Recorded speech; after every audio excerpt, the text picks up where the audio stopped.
Sioux Empire Podcast, episode 115, Brave New World and Rant-A-BIT with Scott Hudson. A pathless wilderness, wild, rugged, and with South Dakota. A hardy frontier, far from the paths of civilization. Why die on Mars when you can live in South Dakota? Where fortune beckons with a glittering smile. I was hauling pigs on the interstate. You were in a red car having a problem with your shirt. And life hung on the quickness of a triggered finger. Podcast Palooza. The Sioux Empire Podcast.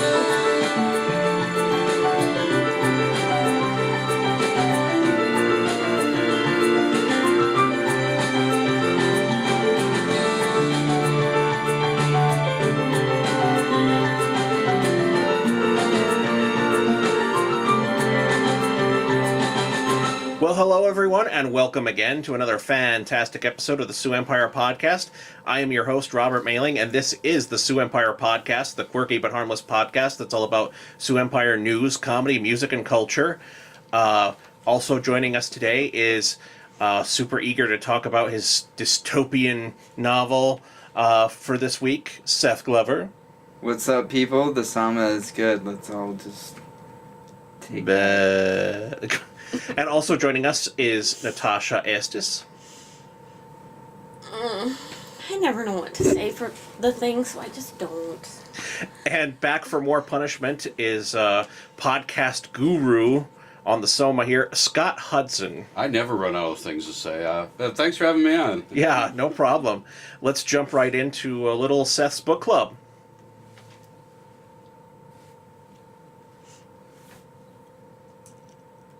Would you like to?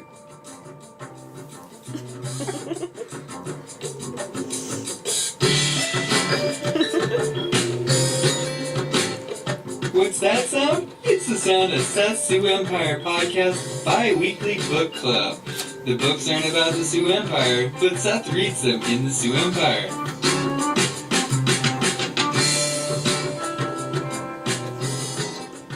Talk to us, Seth. What you got? Well, I read Brave New World by Aldous Huxley this week, which it's a story that describes the world that Rick goes to in the pilot episode of Rick and Morty. The one after Morty breaks his legs going down the cliff with the boots that he didn't turn on. Goes there, Oh shit, you're eternal right. youth. That's what he describes. And he was the old man, which is basically like Linda and John going to this utopian paradise, completely void of all illness. And, he was such an oddity that he was a rock star there, kind of like the Savage. Yeah. Fuck. So, they totally stole that from Brave New World. Yeah, I never world made that connection. Rid completely of disease and aging, where consciousness of happiness is life and pleasure encompasses all. So yeah, that was how he explained the time there, how Rick explained it. And the book isn't very different than a Rick and Morty episode. After about a halfway in the book, when they arrive at this new world.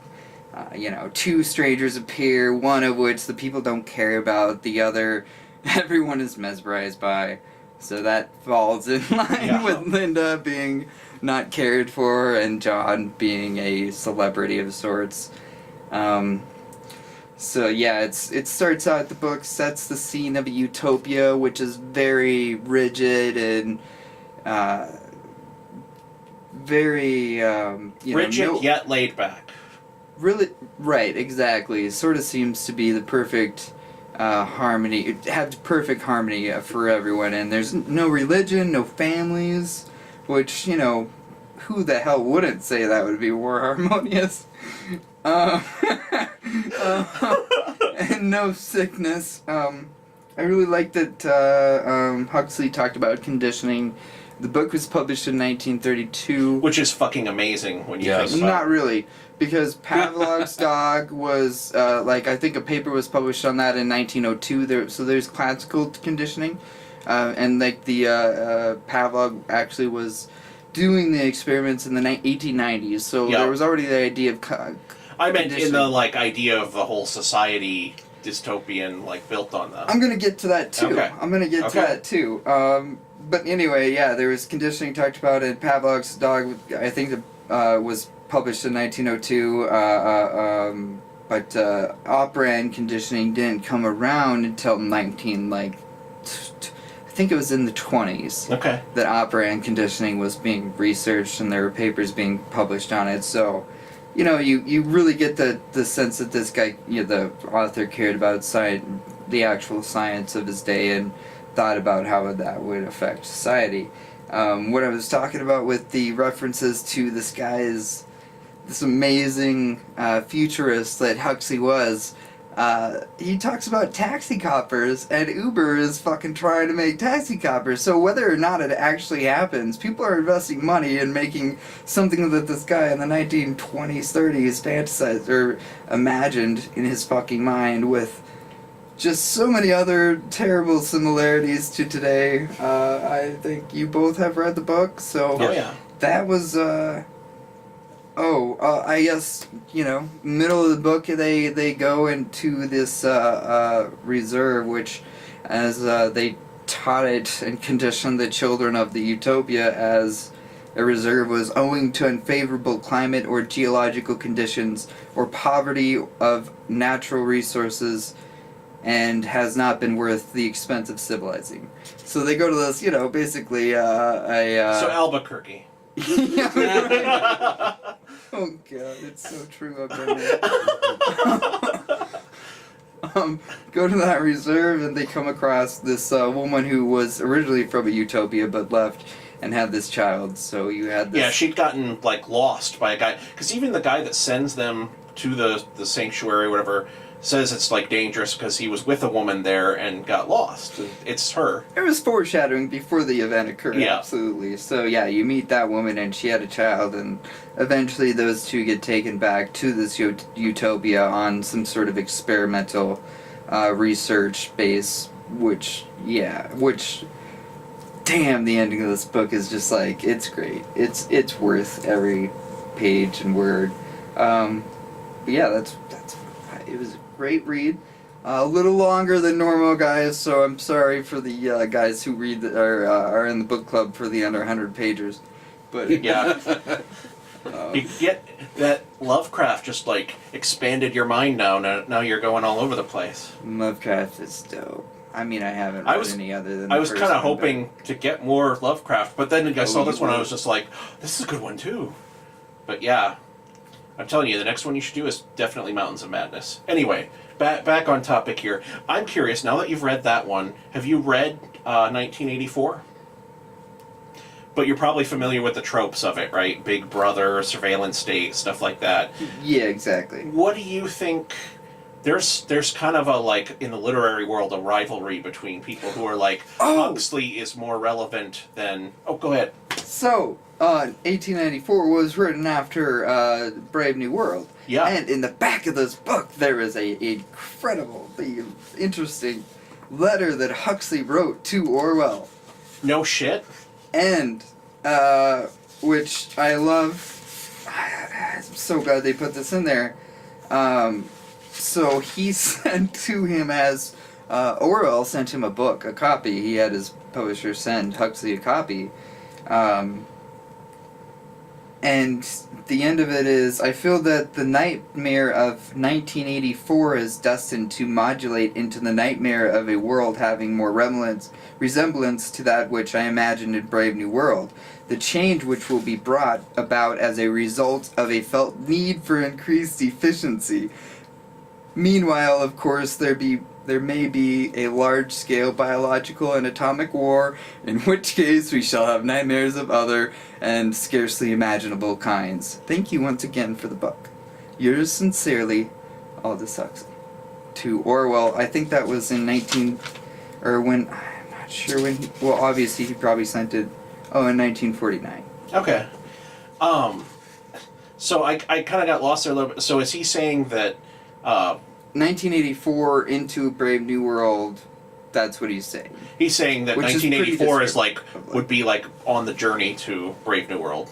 Exactly. It's Okay. going to be, it's modulated. Yeah, it's one comes from another, which is kind of You know, maybe Huxley is throwing shit and be like, that's a good prelude that you came up there after I imagined your... you've got there. Good to see you're trying. Kind of like we talked about with Lovecraft, where his very first submission, he was just kind of like, the rest of your authors are pieces of shit, and here's why you should publish me, but you won't publish me.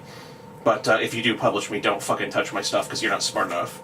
And it worked, and it fucking worked. And I also, in the beginning of his letter to Orwell, he said, I need not tell you yet once more how fine and how profoundly important your book is. May I speak instead of the thing with which the book deals, the ultimate revolution. That's just interesting that, Yeah, it's mind-blowing. I always... Glad that they put that in the back of this book. Yeah, that's a good call. Yeah.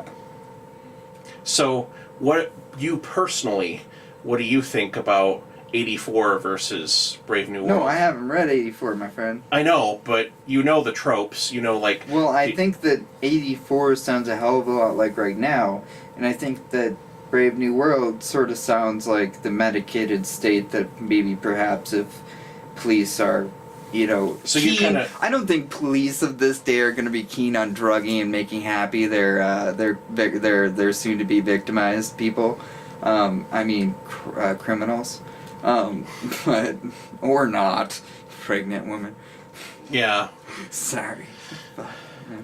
But no, I don't know if they're gonna want to be shooting Sama potion and stopping people that way. But I do believe that sort of a more. We're definitely moving towards a more medicated, society, which sounds a hell of a lot like Brave New World. I don't think that the whole new family and the because that's total like what is that eugenic? Yeah, that's sort of like that. And then the ushering out of religion. But I feel like his idea of like what brings about that time, like great like war or something like wonder, that, like, and then a need for efficiency. If the civil war that we're headed towards, we're going to have like the middle of the country is going to be like Pan Am from Hunger Games, and then the West Coast is going to be Brave New World, and then the East Coast will be like 1984. Or no, not 1984. The Handmaid's Tale. That's going to be Pan Am or whatever. I haven't read that one, I guess. Read it or the TV show. Oh, Natasha. Oh, I was just saying I read that book before it was a TV show. Do you think there's like, because I think that one is almost like a counter argument to Brave New World that kind of like it's like the mirror of Brave New World because it's like a dystopia that's created by similar issues, except where they go the other way, where they go hardcore, like Christian Taliban takes over, and that one's scarier. Yeah, I think Handmaid's Tale is much scarier, and unfortunately, I think it's slightly more realistic. Yes. Yeah. If you were gonna live, this is a good one. If you're gonna live in a dystopia, would you want? Oh, fucking Brave New World all the way. Yeah. Oh God, yes. And that's the sick thing about it that like gets in your head is just kind of like, well, if I had to live in a society, I guess I'd go with that one because at least you're. That's the fucking thing when you're reading it is you're like, I would be content. Shut up. You're like, put the chip in my arm and let's get started. Bernard, shut the fuck up. I'm trying to have my fucking Sama on a holiday. Alright? I'm not working, bro. Work time is later. This is happiness, and I'm doing it in the most forwardly of ways, alright? With the good old orgy porgy. Yeah, orgy porgy, that's right. Once a month. Equivalent to murder or some shit like that, the World Controller put it. Oh God, it makes you feel incredibly scared that you would be like, oh well, you gotta make concessions. Fair enough. And a sad thing is one time my girlfriend, my fiance now and I were playing a game of Would You Rather?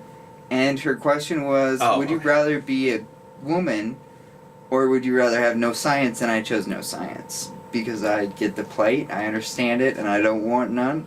I'd rather have no science than be a woman myself. Wow. These are the things that I have pondered as a person. Maybe I'm not normal, but these are the things.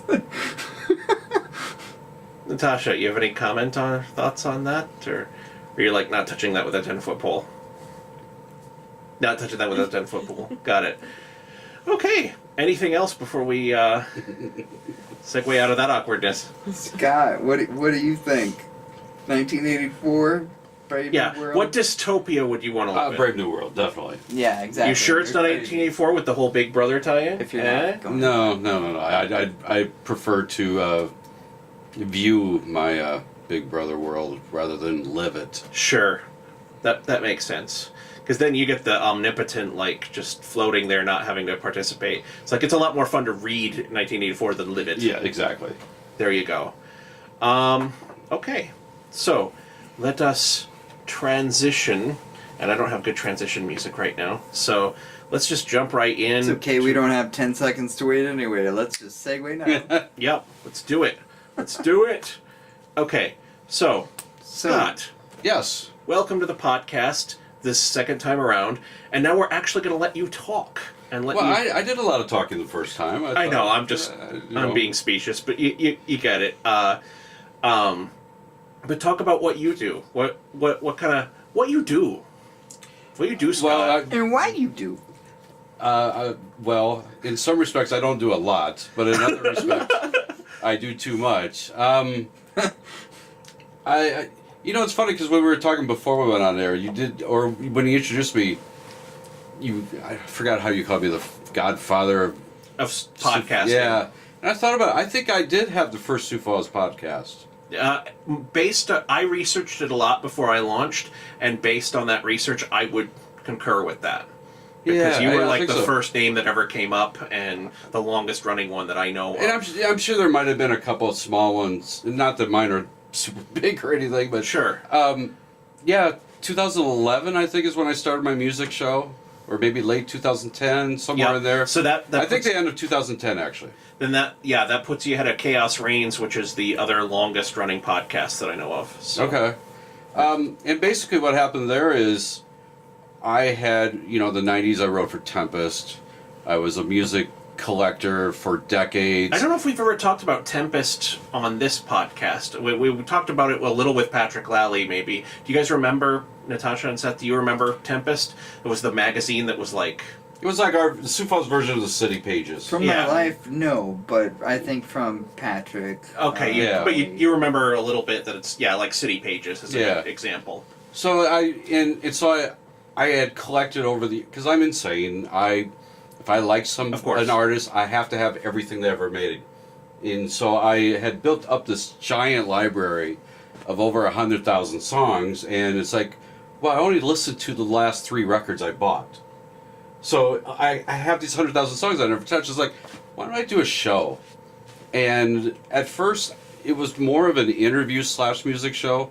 My format was I would have people on, whether they were musicians or fans, or I had a couple authors, had a movie director, and it would be, they would pick a dozen songs that would be interspersed throughout the show. And so half the interview would be not only the usual plug your stuff kind of thing, but why did you play these? Why did you pick these songs? And after you go through all your friends and all the semi-famous people you end up just doing a regular radio show. And so that's kind of what that became. And then I had been blogging for my friend's Big Brother site.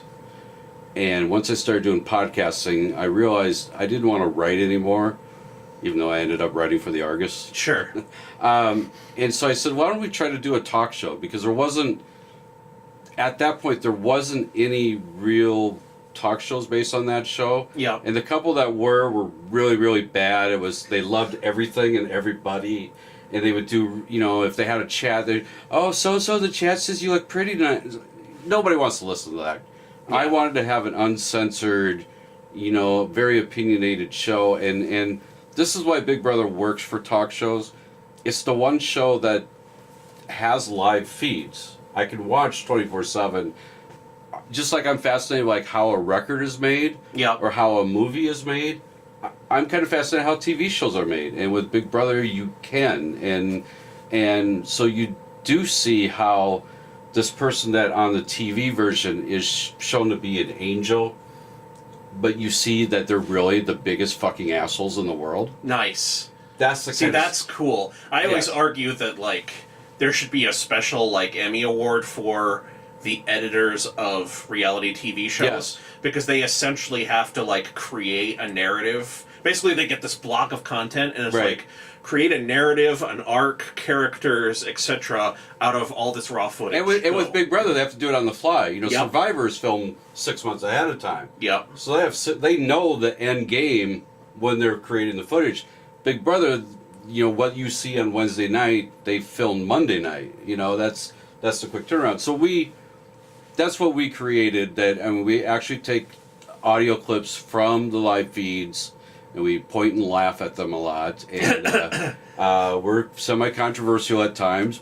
We're blocked by a number of former Big Brother people, but Oh, wow. but we're regularly in the top Rebels. 10. We're regularly in the top 10 of the TV and movie iTunes charts. Nice. So what we're doing is working. Yeah, good for you. That is awesome.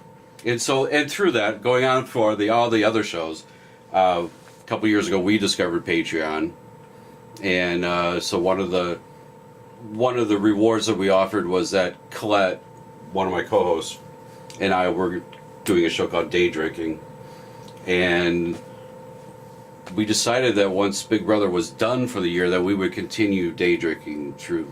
We'd continue day drinking, and so that now has become a yearly concern, weekly, all year show, Nice.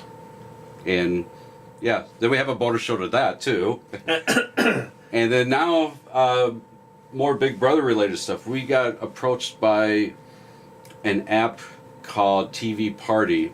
Okay. And they're trying to create exclusive content for the app. It's all about stuff that's on TV. And so we are doing short little weekly shows where they are animating us. Oh, boy. Yes. And for some reason I'm a duck. I don't know why. I've been animated as a duck. Oh, well.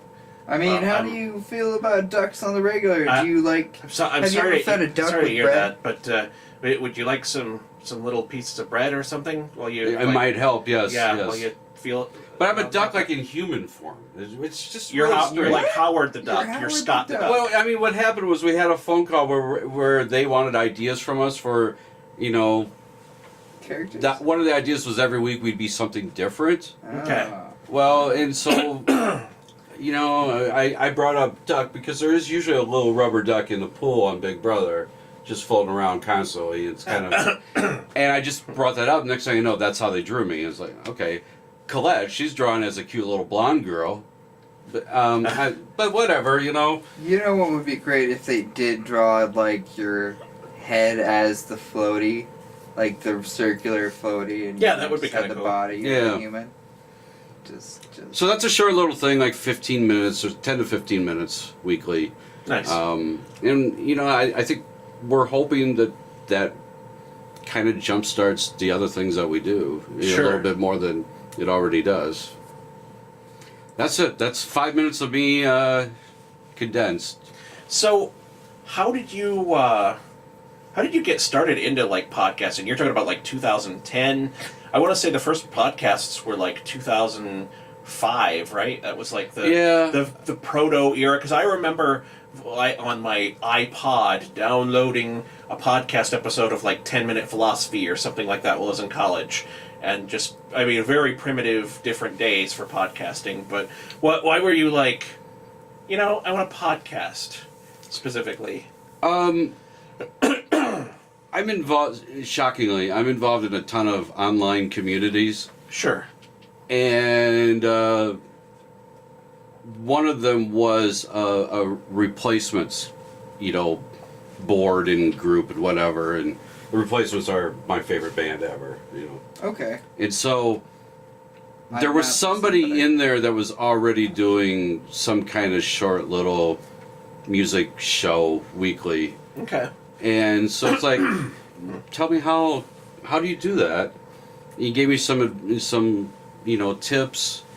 I found some software. I learned how to edit audio and just went from there. And then a couple years later is when I started doing it live, which was kind of scary at first. And now it's like, why didn't I always do it live?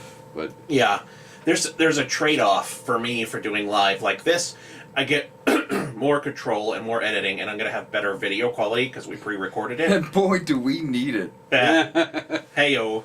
But I have to say, as far as like my time-wise, Dresh Code and Urban Indians, where we live stream, I can't edit because it just live streamed out, but then I don't have to process it, format it, upload it, right, all that stuff. So it's just kind of like when it's done, other than the audio cut. When I do my music show, The Ledge, when it's done, all I have to do is cut off the beginning, cut off the end, and I upload it and it's there. The Big Brother thing, we do stream it live on Mixlr as we're recording, but like we take little breaks, or somebody may actually cross a line that has to be taken out. So there's a little bit of editing there, but I still have it up within an hour afterwards. Sure. I've learned how to do that real quickly. It's fun actually to look at waveforms and play around with that. Yeah, I don't do too well with live. I have about 10 seconds of live footage. I believe it was the first Siouxpercon. And it was I looked like one of those petrified young weathermen who get up there and just start flailing around at the green screen and just stuttering and stammering and back to you. Except I was more like, no, let's restart. No, this is live. Oh, what do you mean? Let's restart. No, this is live. This is now. This is the now time. That's where my 90s thing as a music writer comes into play, because I was interviewing musicians for over a decade. Sure. And even though you can cut and but I always recorded my interviews. Oh, yeah. That'd give you some kind of idea of... Yeah, because I always wanted to transcribe them perfectly, so right from the beginning I always interviewed. So that made that transition to do some kind of live show very, very simple. Did you wait for the technology, or did you sit there listening and transcribing? Oh, I still to this day listen and transcribe when I have to, because I haven't found software that does it well. No, there is no good software that does it right. Most of the software that's out there, it learns your voice, but you can't get it to learn that other person, which is usually on a phone where the quality isn't that great. So it just ends up being... I'm told the Google one is pretty good, but it's expensive. Yeah. And you gotta pay by... I don't make enough money to even think about doing that. I mean, there is the some people make the argument that you can speak words, much more quickly than you can write them. So it does have that benefit of, if you do get the speech to text software, that rather than you might not be able to plug it in and have them, but you can maybe sit with one earbud and just like talk. There's part two. Well, I'm a fast typer, that helps, but it's still generally what I would do. Because I haven't mentioned this, but I wrote for the Argus for like 3 years. Sure. And most of my musician interviews would be like 20 minutes long, and I would transcribe the whole thing first, and that usually would take an hour. Geez, you're way better than me then. I'd fuck shit, but I'd have to look up words, and I'd be like, what? I can't hear that one correctly. Well, there's a lot of going back to like, wait, did they say that? That's why it takes an hour. So how long are the interviews? You mean back when I was writing? Well, yeah. Like, if it took you I'd be very impressed if you transcribed something that was 45 minutes long in an hour. Oh no, a 45-minute one would take longer than that. Like I said, most Argus interviews, they'd be like a 20-minute conversation. It would take about an hour to, that's mine. Yeah, I was going to say, alright, Mr. Popular. Alright, I'm sorry. There were a couple that, were like when I interviewed the guy from The Cult, that was like an hour and 15-minute conversation, and there were things that I just didn't bother transcribing. I mean, but it was a great conversation, but I knew that I only had 1,000 words for an article, so I had to pick and choose what I used. Sure. Let's see.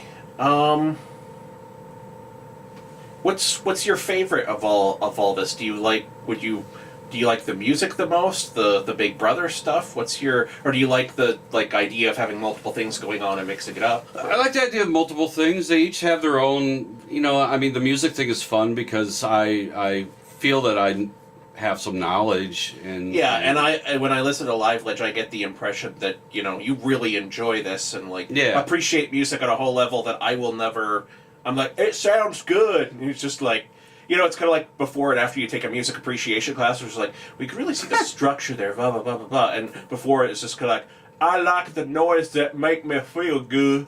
Yeah, no, I totally have a friend that is very in depth with the bands that he follows, and so he knows just the backstories and about every song, and I'm like, well, I go to the concerts and I like it and I jam out, but I'm not gonna get into all that jazz.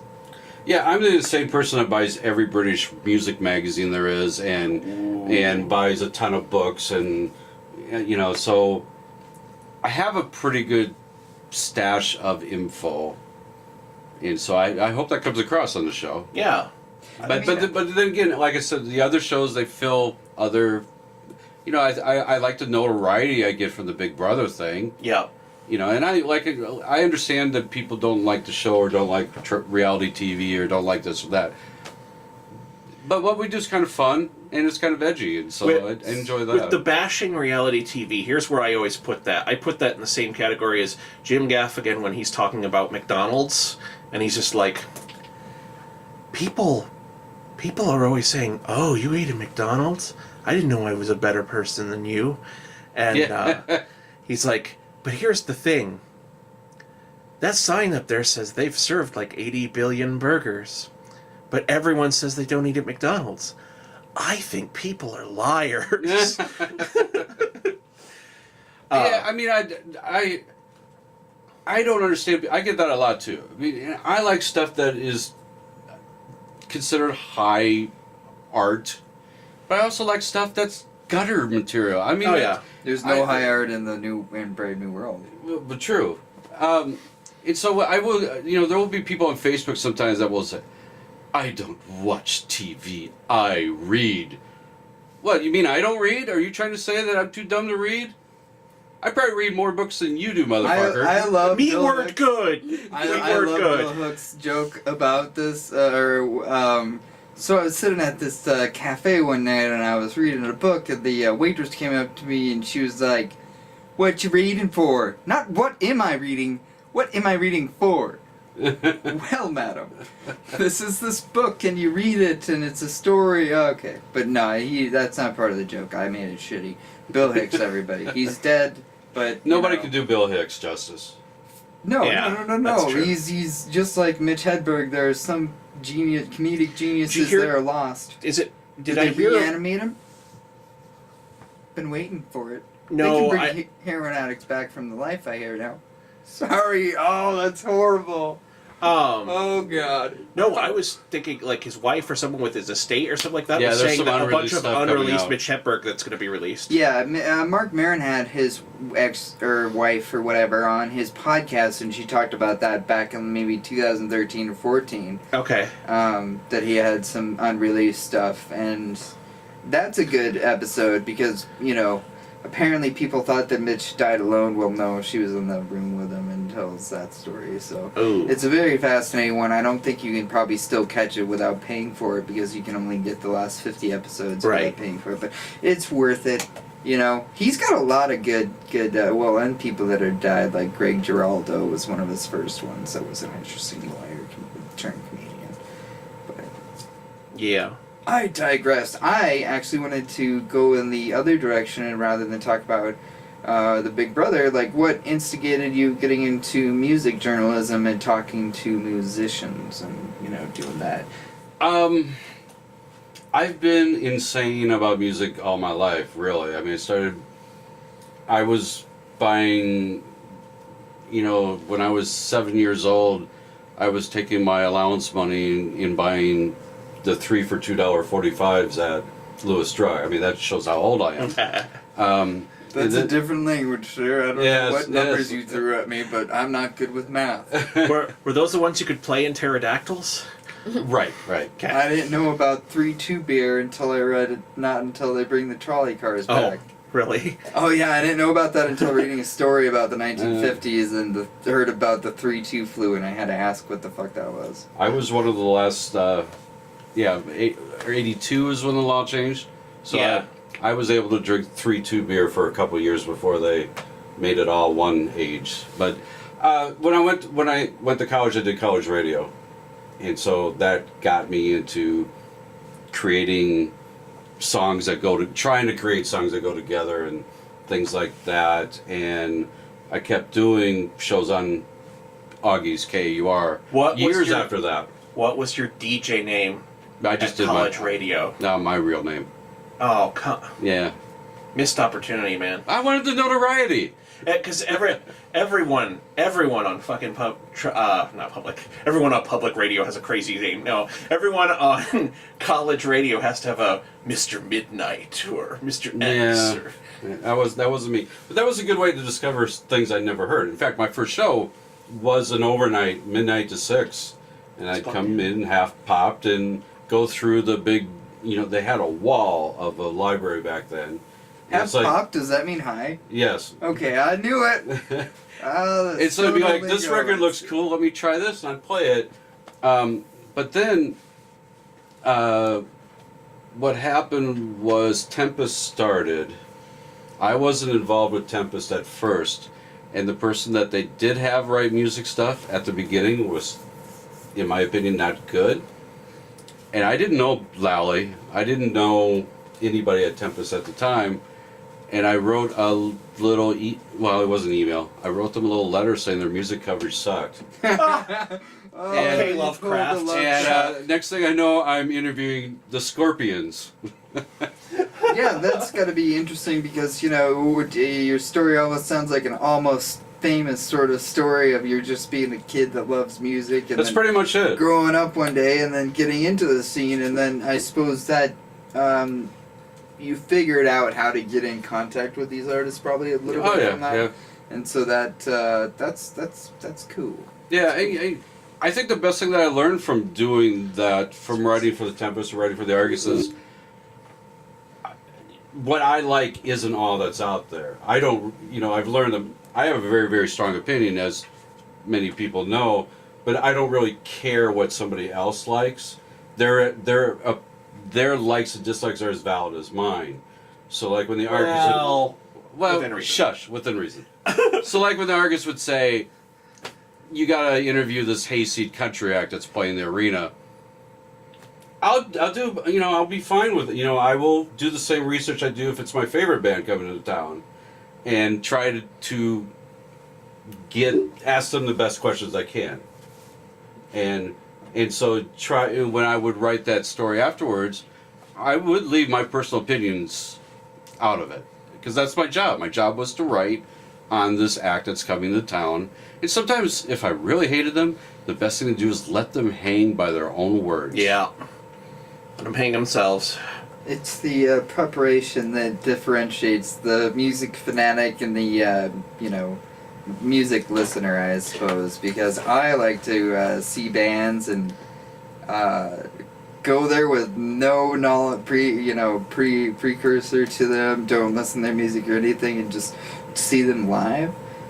For a lot of music, I feel like I take it too seriously. I know. No. I don't think you take it too seriously. You just have a different approach to it, and I take others' crap as too seriously that you wouldn't. So I mean, everybody has that sort of thing. I would hope that they take too seriously. Well, there used to be that cliche that people would look at the credits on the records, and then go, let's say you were a Rolling Stones fan in 1968, and you would look at the songwriting credits and who is Muddy Waters? And that's how a lot of these blues guys discovered Muddy Waters. Yeah. The credits on a Rolling Stones record. What I do is kind of an updated version of it. It's like, I like this band. what are their influences, and I have to go find out what they are. And next thing you know, I'm buying the entire Velvet Underground catalog. Nice.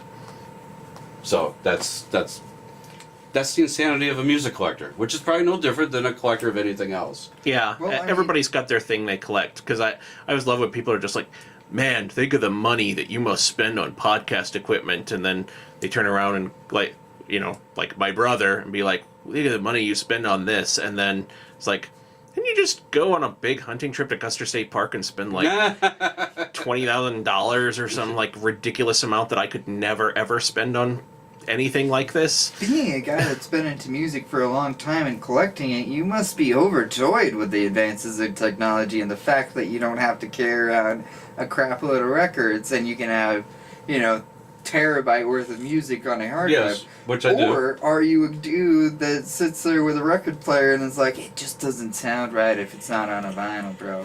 I'm both. I do have a hard drive with a backup and a backup with a backup of over a terabyte. Smart man, listen to heed his advice. Yes, but then I also I want the physical. If I really like something, I have to have the physical version of it, which for years was CDs. But I am now one of those that have gone back to vinyl. Yeah, CDs are garbage compared to MP3, but you know, I mean, come on. There's no, you can't scratch a frickin' MP3. I still have a car that has a CD player, and I have the woes of being that maybe I get embarrassed because I play my music loud, and if it skips, it shows how what an antiquitous car you have. What a marvelous, what a marvelously antiquated car you have, sir. Does it have an auxiliary port? No, but I have a cigarette lighter. Can your Prius do that? Nope. You know, it's got the push-in cigarette lighter. It's quite quaint. It's got the Creedence A-track jammed in there. It was Yeah. made in 2000, so it's just right before everything changed. Yeah, I'm used to being in cars that are like just like that. Like my car is like 1 year before they put a good line in on everything, so I still have to use a goddamn FM transmitter. Oh, It's just Yeah, those are the obnoxious as worst. hell. Luckily, mine has a cassette player. See, so I'm in I that. can use that, which I think used to That would do be that. great. A lot better. That would be great. Although Adapter. not a lot of places sell them anymore. You can't get them at Walmart. I mean, You could there's no find it Radio online. Shacks. You could find it Radio online. Shacks had that shit, Yep. but no shacks of radios, No. because that's crazy. The shack of the radio is now gone. They should have updated it to Internet Shack. That would have kept him. Or Bitcoin Shack. You could still be in business if I was your CEO. Frickin' Radio Shack, Bitcoin Shack. Come on, that cache, dog. I don't fucking know. But it's trending. It gets. Oh shit. It gets the people going. I don't know. It's the beginning to something in Paris. Oh, I can't say that. Yeah, Kanye and Jay-Z. You don't know, but maybe. Okay, do you cover earlier any rap? earlier Do you you said cover the hip-hop? sentence about old stuff, and I was just like, what? That's not English. And then you just said a sentence that I'm just like, was any of that English? What? Do you cover all rock and roll, or have you ever covered anything outside of that sort of realm, like hip hop or anything like oh that? sure, yeah, I Okay. have. It's not my area of forte, but I've covered some of that over the years. I don't know if you know, but Sioux Falls has quite the budding scene. I know it does, and I've interviewed some of them. Nice. Have you interviewed Denham McDermott? He's a South Dakota native, and you should. No, I did. I did a few years ago. Ah, Yes. Nice. Good save. No, but I did. I had to think about it. It's like I just interview so many people, just like all blurs together. Well, it was a weekly thing Hey, for man. 3 years, so Yeah, I can't. I'm not gonna say I'm perfect and remember every single guest's name that I've. Oh shit! Like even for this Robert show, couldn't even get it right the first time. You Yeah. think his memory is that great? and then like the other day I was trying to identify all the signatures up on the board, and I was just like, shit! Like half of them I don't remember who that is. Like, Well, that's shit. why. That's why since Natasha has started, creating a vault of pictures. That's the that real we- reason for Natasha's photography is for Exactly. Rob's shitty memory, and that's why we switched, or we started doing video as well, is so that Rob can be like, scroll, scroll, scroll. Oh, I remember that. You're gonna see once that's full, he's gonna have labels on the back with the real, written out in print name. Just. Just people's names in crayon. I know. I was thinking you're more anal than that by saying printed. But, Oh, no, see, you're not getting that. Really, look at this place. It's immaculate. What? This studio is great. It's dirty. set up. All right. Well, I don't know. And I need to unify that because the sound stuff. Okay, so if you buy cheap Chinese knockoff sound foam like that, do not also buy the cheap Chinese knockoff double-sided tape that they try to put in the cart with it, because that shit is shit.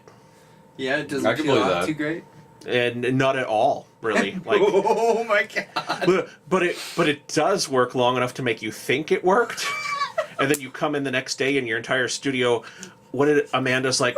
Rob, I hate to tell you this, but your studio looks like foam hell because there's chunks hanging from the ceiling and stuff all over the floor, and just God damn it. Yeah. Anyway, that's a little inside track there for the folks at home. My soundproofing foam did not want to stay, so now if you look at the back end of the panels, it looks like a mad scientist with limited resources was trying to attach it. So it's three different kinds of packing tape, masking tape, duct tape, and screws occasionally just for the fuck of it. Just screw that shit, literally. I do find it hilarious that you use both screws and double-sided tape. I didn't think of that. Oh boy, it's a magical world, podcasting. Yes, it is. It really is. So speaking of studios, so do you have a home setup that you use? It's called my bedroom. Okay. Yeah, I have a nice desk with a mixer that has an iPod dock. I have a couple old school 160 gig iPods. So do you mostly record by yourself then? And if you do interviews, you do those? Yeah, I mean, by phone, or? Yeah, I have various other recording things for recording interviews, whether it's on the phone or in person or whatever. And in those, I will just... Since you do it solo a lot, do you have the Sarah Ray Werner cone of silence?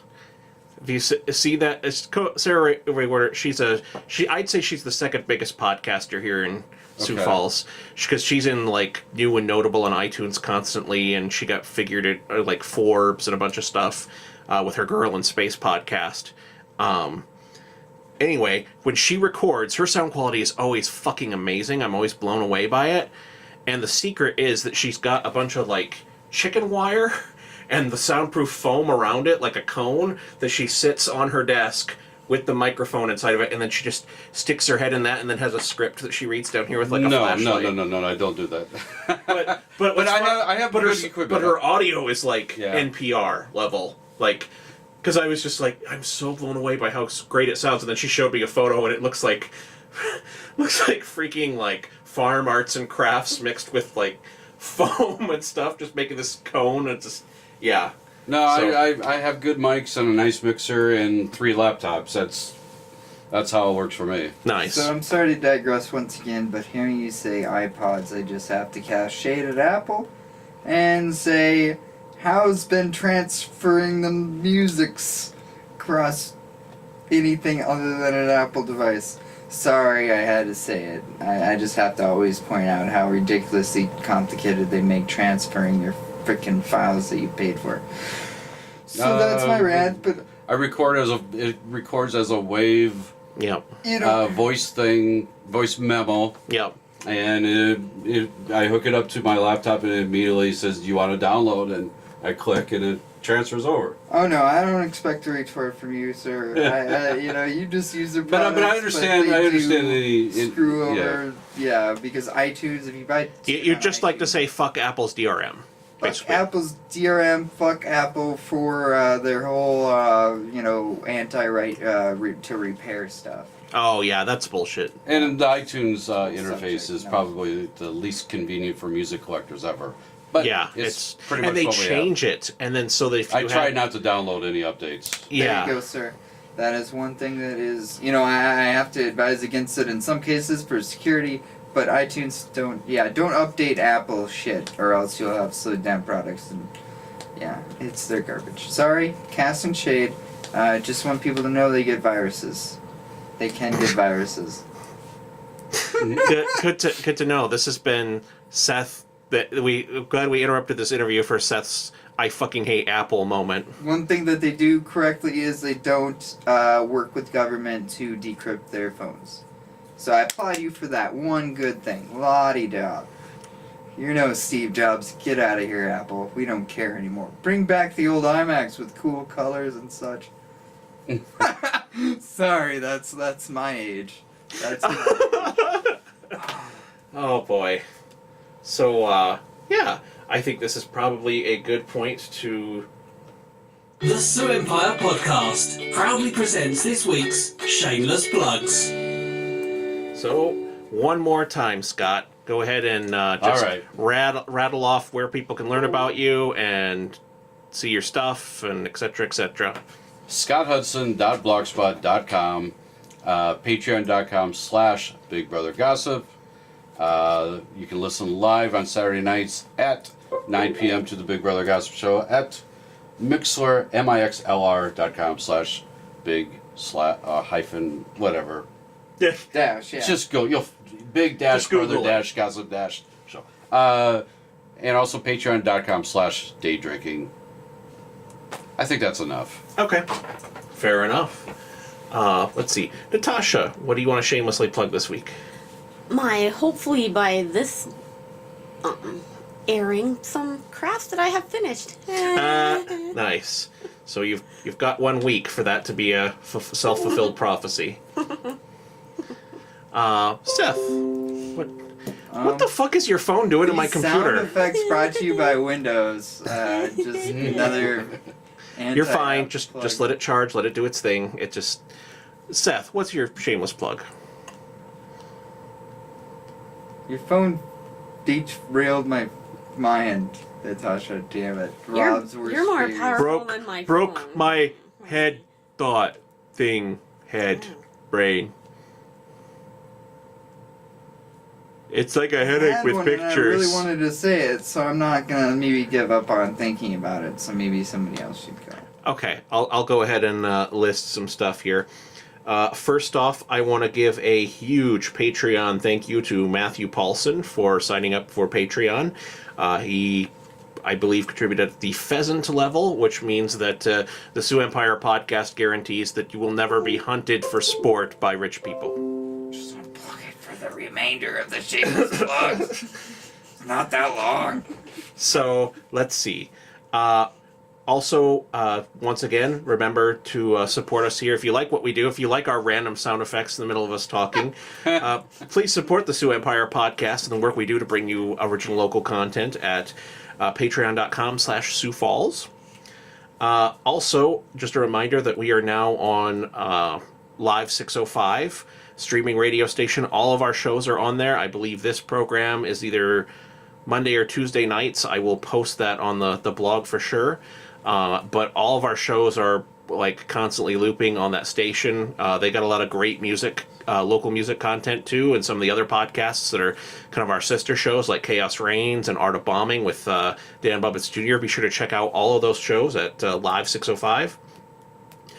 And I think that's it for my plugs. Well, I can't remember my own but that is no one else's fault. My own fault of infirmities of the mind, and so and memory. But I'm gonna shamelessly plug Sioux Empire Podcast, Patreon, check us out. Scott Hudley, Patreon, check it out. Big Brother Podcast, is that what it? Or I mean, Patreon, is that what it goes by? Patreon.com/Big Brother Gossip. Yeah. Boom. Okay, well that too, and also.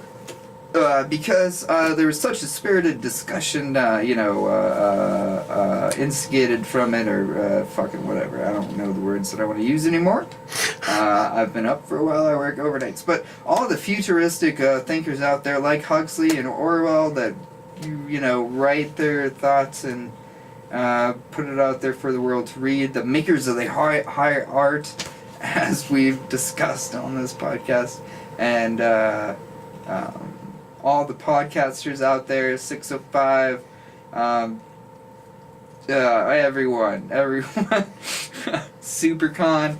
It's basically echoing Robert's, but Okay. with the added futurists. So there is my Your shameless plugs. Thank you very much. And Scott, thank you for sitting through that, and thank you for doing 2 episodes with us. Yeah, thanks for having me on. It was fun. Impressive endurance. Thank you for that.